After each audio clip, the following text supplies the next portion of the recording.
overcoming challenges.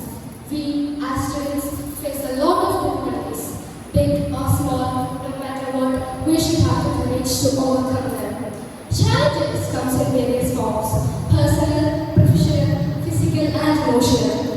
One of the key elements in overcoming challenges is by maintaining a positive mindset.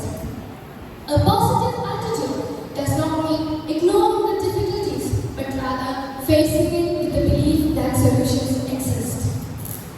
The support from our surroundings also plays a significant role in overcoming challenges. Learning from our past difficulties and challenges is also a step in overcoming them. In conclusion, challenges